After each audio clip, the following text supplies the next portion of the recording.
Selamat hari Minggu dan salam sehat buat saudara-saudara semua dimanapun Anda berada. Tuhan memberkati kita. Hari ini hari Minggu, hari kemenangan, karena pada hari Minggu itulah Tuhan Yesus memenangkan kematian dan Dia bangkit pada hari tersebut. Itu sebabnya kita menyebut Dia hari Tuhan, hari kemenangan Tuhan. Mari kita bersukacita oleh karenanya. Saudaraku yang terkasih, saya bacakan firman Tuhan yang diperuntukkan untuk hari ini, Minggu tanggal 12 Februari tahun 2023. Tertulis dalam kitab Mazmur pasal 119 ayat yang pertama hingga yang ke-8. Saya bacakan firman itu untuk kita semua. Berbahagialah orang-orang yang hidupnya tidak tercela, yang hidup menurut Taurat Tuhan. Berbahagialah orang-orang yang memegang peringatan-peringatannya, yang mencari Dia dengan segenap hati, yang juga tidak melakukan kejahatan, tetapi yang hidup menurut jalan-jalan yang ditunjukkannya. Engkau sendirilah telah menyampaikan titah-titahmu, supaya dipegang dengan sungguh-sungguh. Sekiranya hidupku tentu untuk berpegang pada ketetapanmu, maka aku tidak akan mendapat malu apabila aku mengamat-amati segala perintahmu. Aku akan bersyukur kepadamu dengan hati jujur apabila aku belajar hukum-hukummu yang adil. Aku akan berpegang pada ketetapan-ketetapanmu. Janganlah tinggalkan aku sama sekali. Sampai di situ peruntukan firman untuk kita pada kesempatan ini. Saudara yang terkasih, Mazmur ini menggambarkan hidup perjalanan pengalaman manusia. Kalau kita simak isinya, pada pasal yang pertama justru pasal 1 dikatakan, berbahagialah orang yang selalu taat akan firman Tuhan dan tidak ikut dengan kelompok-kelompok pencemooh, kelompok-kelompok yang menganggap dirinya hebat. Berbahagialah orang yang menjauhkan dirinya dari kelompok seperti itu. Kemudian pada pasal 23 kita ingat digambarkan di situ bahwa Tuhanlah gembalaku, aku tidak akan kekurangan dalam hidup ini. Pasal 31 berbunyi, Tuhan itulah bukit batu, benteng pertahananku. Kalaupun ada banyak orang yang tidak senang dan tidak suka, yang menjelek-jelekkan aku, Tuhanlah perlindunganku. Pada Mazmur selanjutnya kita lihat umpamanya Mazmur 85 yang mengajak kita untuk berdoa kepada Tuhan, berdoa syafaat. Doa syafaat itu artinya bukan hanya berdoa untuk diriku sendiri, tapi mendoakan pemerintahan orang lain, bangsa lain juga, gereja yang lain juga. Itu dikatakan pada pasal 85. Dan pada pasal 133 diajak kita, saudaraku, pelihara hidup yang rukun dan damai dengan saudaramu. Jangan berbantah-bantah, jangan ribut. Karena kepada mereka itulah Tuhan akan memberikan berkat kehidupan selama-lamanya. Akhirnya Mazmur mengajak kita untuk memuji Tuhan, Tuhan yang maha kuasa, yang maha melihat dan maha baik itu. Mazmur 103, 118 dan 150. Saudara, kenapa saya ceritakan itu? Maksud saya ialah cobalah untuk membaca kitab Mazmur ini. Karena di situ digambarkan hidup manusia, suka dukanya, penderitaannya, tetapi juga keyakinannya akan Tuhan sebagai pemelihara hidupnya. Hari ini nas untuk kita ditentukan dari Mazmur 119 ayat yang pertama hingga yang ke-8. Menunjukkan hidup yang berbahagia itu.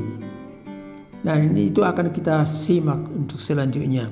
Berbahagia bukan karena melimpah dengan harta, dengan kekayaan, melimpah dengan hal-hal materi, tetapi bahagia karena taat, dekat, patuh, dengar-dengaran, ikut akan firman Tuhan. Itu yang dimaksud pada Mazmur 19 barusan itu. Oleh karena itu kita buat kesimpulannya supaya lebih gampang untuk kita ikuti. Kita dengarkan pesan-pesan daripada khotbah ini. Yang pertama disampaikan kepada kita, dekat dan hormat akan Tuhan, sumber kebahagiaan hidup kita. Dekat dan hormat akan Tuhan, sumber kekuatan dan kebahagiaan hidup kita. Saudara yang terkasih, biasanya kata bahagia itu selalu dikaitkan dengan keberhasilan. Apabila orang memiliki banyak, apabila mempunyai harta yang banyak, apabila dapat pekerjaan dan posisi yang banyak, yang baik di pemerintahan, di perusahaan dan lain-lain, itulah orang yang berbahagia. Atau ditambahkan lagi, berbahagia bila keluarga itu punya anak keturunan dan sudah semuanya menikah, sukses dalam pekerjaan mereka.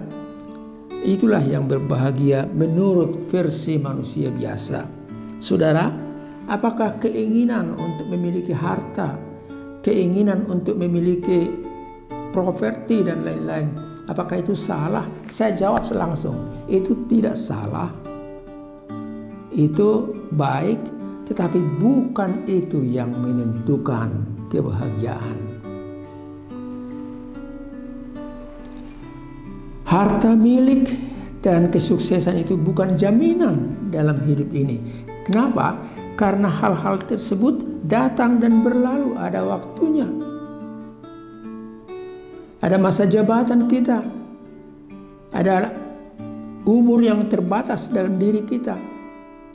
Pada suatu waktu itu akan semuanya kita tinggalkan.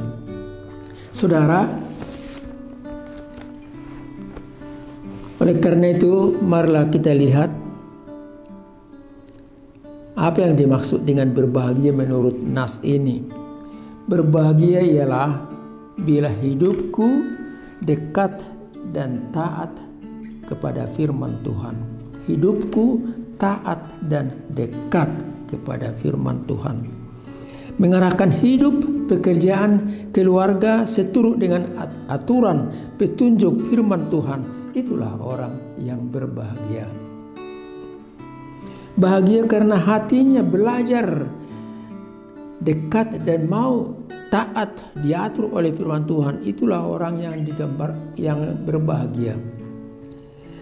Kita simak sebentar apa yang disampaikan oleh lagu dari Kidung Jemaat nomor 318 atau buku ND versi HKBP nomor 159. Di situ terdapat teks lagu tersebut. Saya bacakan. Berbahagia tiap rumah tangga di mana kaulah tamu yang tetap dan merasakan sukacita. Tanpa Tuhannya tiadalah lengkap. Di mana hati girang menyambutmu dan memandangmu dengan berseri. Tiap anggota menanti sabdamu dan taat akan firman yang kau beri.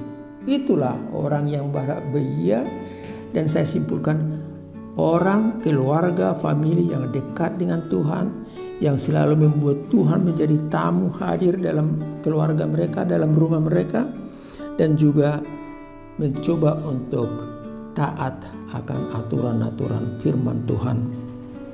Saudara,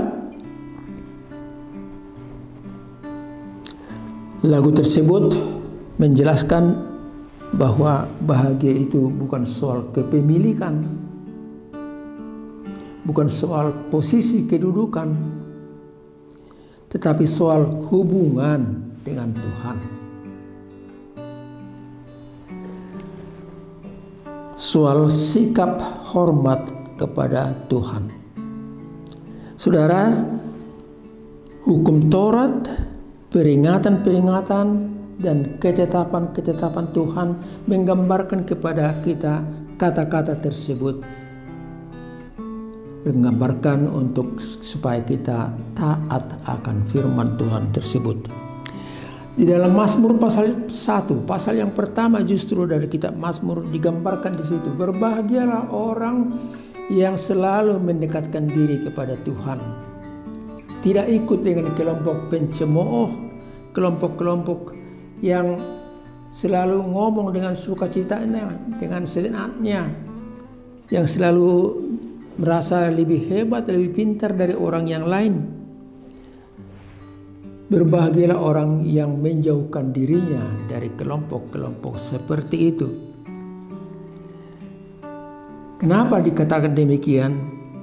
Karena orang-orang yang pencemooh-pencemooh itu satu waktu akan nyata dan terjadi dalam hidupnya, bahwa mereka seperti jerami, seperti debu yang diterbangkan angin, dan satu ketika dalam sekejap tidak berbekas lagi dalam pandangan kita.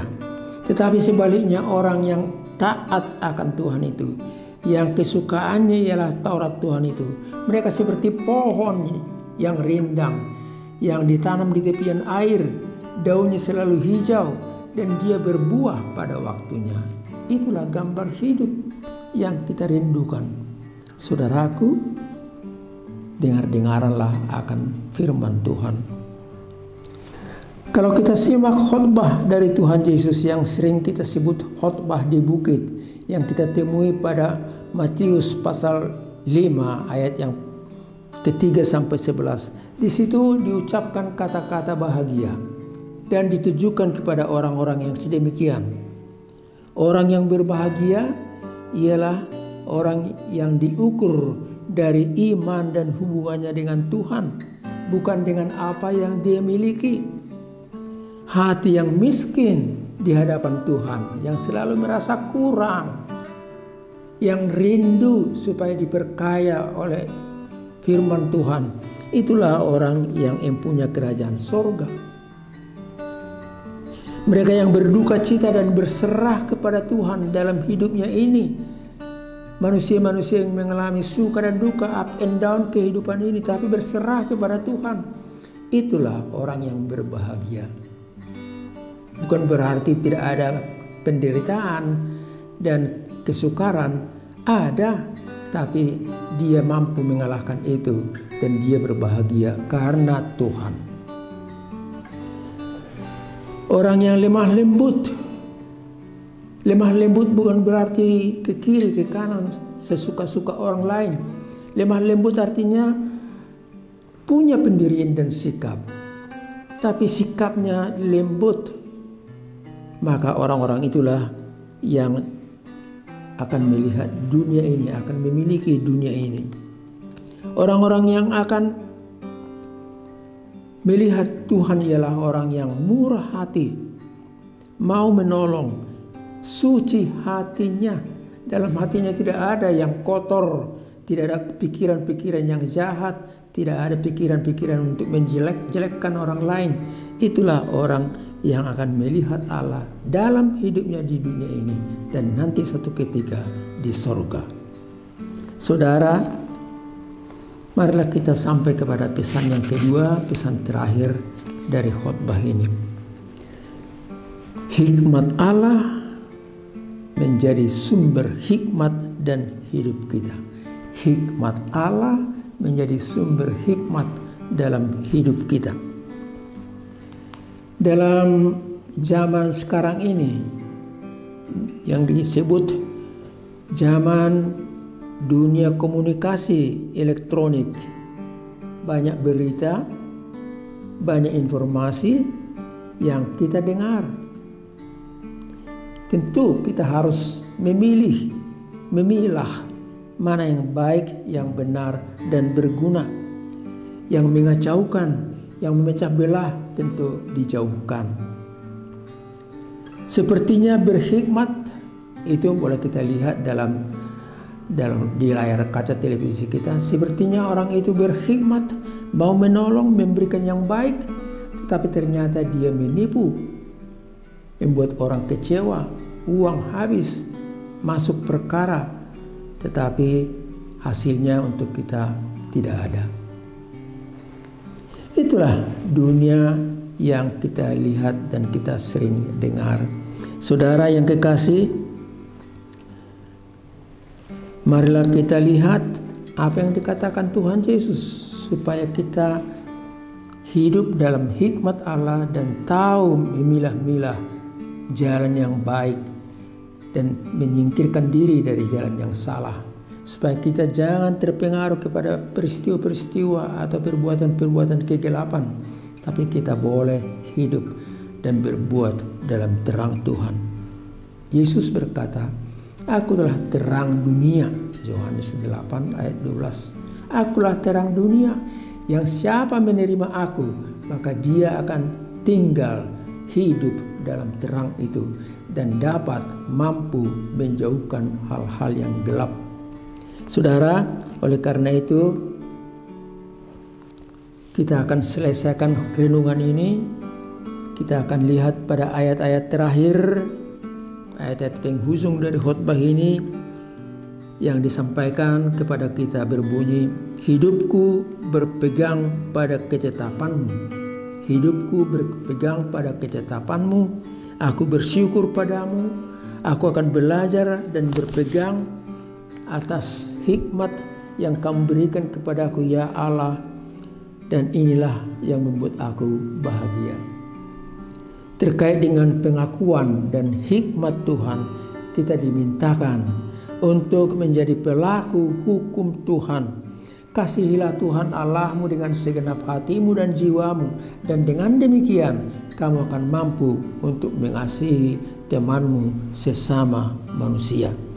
Hukum kasih itulah yang mendidik kita untuk saling menghargai, saling menghormati, dan menjaga keutuhan dan kesatuan kita, bangsa dan tanah air kita. Sampai di sini peruntukan firman untuk kita. Semoga khotbah yang singkat ini bermanfaat, membekali hidup kita hari ini dan seterusnya. Amin. Kita berdoa. Sungguh terima kasih banyak ya Allah Bapa di sorga atas firman yang barusan kami dengar.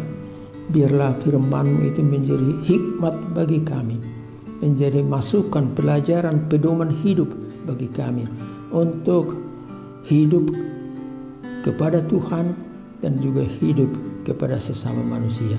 Berkati kami Tuhan, keluarga kami masing-masing, sampai kepada anak-anak dan cucu-cucu kami juga. Berkatilah juga gereja-Mu dalam pelayanannya. Berkati juga negara kami, pemimpinnya dalam pekerjaan mereka, supaya negara ini utuh, menyatu, dan boleh saling menghargai, saling menghormati, bebas untuk beribadah, memuji dan memuliakan Tuhan. Allah Bapa di sorga, hapuskanlah segala dosa dan pelanggaran kami, karena kami percaya Engkau telah mengampuni kami di dalam Yesus Kristus, Tuhan dan penebus kami yang hidup. Amin. Anugerah dari Tuhan kita Yesus Kristus, kasih setia Allah Bapa, serta persekutuan dari Roh Kudus bersama dengan saudara-saudara sekalian. Amin.